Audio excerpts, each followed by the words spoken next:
Okay, so my phone is not cooperating with me, so this is like my fifth time trying to record this video. You don't need to know that, but I'm just gonna let you know. If I sound a bit exhausted, that's why. So I'm recording this video because I want to talk to you about my experience at the Seattle Mariners game on this Saturday. It was perhaps one of the best experiences of my life. Um, I'm a big Mariners fan, a huge Mariners fan. To give you some context, as a little kid, I went to the games. One saw Ichiro play. Um, Ichiro was one of the greatest slap hitters, greatest baseball players of all time in a certain regard. I suppose I should explain it to people who don't know much about baseball. In the 2010s, I went and saw them play with like this. They had this player, Robinson Cano. Jay-Z actually got Robinson Cano his contract with the Mariners. I loved that. And then in the past few years, the Mariners have been retooling. They've been like rebuilding their team up. They traded all their players away in like 2018, 2019. Whole roster gone. And they had to build from the ground up. And the Seattle Mariners haven't made the playoffs since 2001. I was born in 2001, and in fact, I was born a couple months after the Mariners had their playoff run that year. So I had never been alive during a Mariners playoff run until this year. Until this year. This year, the Seattle Mariners, after an arduous rebuild, intense rebuild, they did it. They made the playoffs, and they even won a round. They beat the Toronto Blue Jays, which was amazing because everyone I know is Toronto Blue Jays fans. Because I live in Canada, and Rogers kind of like, they're a telecommunication company, so they make sure that the Blue Jays are the only team that goes on TV in Canada. So, but I don't know. I've always been a Seattle Mariners fan. Seattle, I live in a suburb of Vancouver, and Vancouver is much closer to Seattle than Toronto. It only makes sense to me to cheer for Seattle. My dad is a Mariners fan too. Always loved the team. Had Ken Griffey Jr. back in the 90s. So I went to the game this Saturday. This game was a playoff game. The Seattle Mariners were down 0-2 in this playoff series. You need to win. It's a best 3 out of 5. So first team to win 3 games makes it out of the playoffs. The first 2 games, they were very close. The Mariners were up 7-3 in one of them, and then they lost in the final 2 innings, which was tough to swallow, but it honestly felt like there was so much hope after that. Then they played the next game, and then they lost 4-2. That was also a good game. Mariners were winning once again most of the game, and they were playing the Houston Astros. The Houston Astros have been one of the best teams in baseball for the last 5 to 6 years.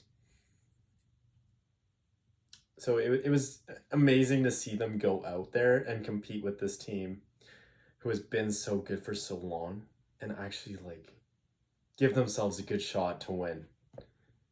It's been great to see. Saturday's game was do or die. They had to win that game or they were out of the playoffs. That game was also the very first playoff game back in Seattle since the year I was born. The first playoff game in Seattle since in 20 years. And the stadium, oh, it was amazing. It was amazing. Normally you go to a baseball game.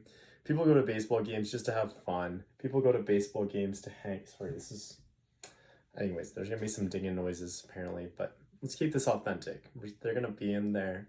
That's the way it's going to be. So Seattle Mariners, 48,000 people in the stadium. Safeco Field, T-Mobile Park, actually it's called. It used to be Safeco, but I don't know. I struggle. I go back to the default again. I've been a fan for a long time. T-Mobile Park seats 48,000 people, in the most beautiful parks in all baseball. Normally when people go to baseball games, you go to a baseball game because like the experience of being at a baseball game is like really fun. You don't even have to go to watch a baseball game to go to a baseball game. Like watching is like just one activity you'll do at a baseball game. But this particular game is a playoff game. First time Seattle Mariners in the playoffs in 20 years. First game in Seattle. Playoff game in Seattle in that time. So this stadium was packed. 48,000 fans.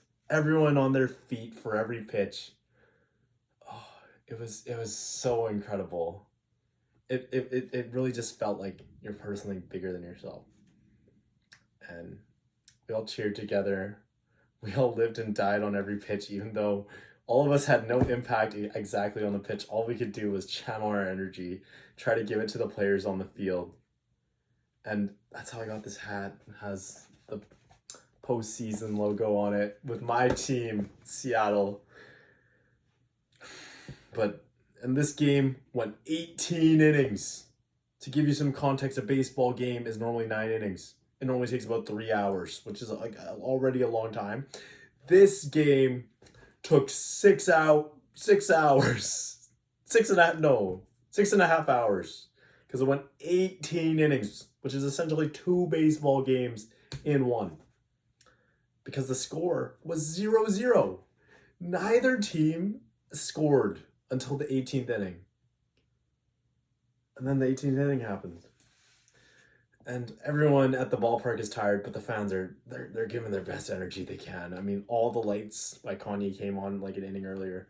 And we had everyone had their phones out, and they had they were like, oh, that looks so weird on there. It's just, the fans were so good. Such a great experience. But the Mariners lost. And that seems like it should be really sad, but it's not, because like I said, the Mariners, they tore their team apart like 3 years ago, and they've been building it up slowly ever since. And this team was built with a young core. In fact, in this game, they had one of their rookie starters starting, and he pitched an absolute gem. He did so well. And the Astros had one of their older pitchers pitching who's been there a while. And it was great juxtaposition there. They both had great games. And it's an exciting time to be a Seattle Mariners baseball fan. I trust the process. That's what the Mariners have been doing the whole time. That's how they've been able to build this team. They've been trusting the process. And that's something that's just so important in life to me. So there was really 2 things with this game. Trust the process. Be part of something bigger than yourself. Those are both just fantastic life lessons. There's things I've heard time and time again, but now this is a story I'll be able to refer back to forever for these things. Trust the process. Be part of something bigger than yourself. That's what I learned there. And it's just incredible. So yeah, I know this video has just been me sitting here, but I really wanted to take the time to talk to you about this. I mean, it's going to be a post on Kobe Vlogs. Kobe Creates, not Kobe Vlogs anymore. It used to be Kobe Vlogs back when I was like 13, but it still is Kobe Vlogs at the heart. So it's Kobe Creates. This will be my first video in a while. It's pretty simple. It's just me talking to the camera. Camera's shaking around a bit as I hit my desk. Oh shoot, that was hitting my desk a bit hard.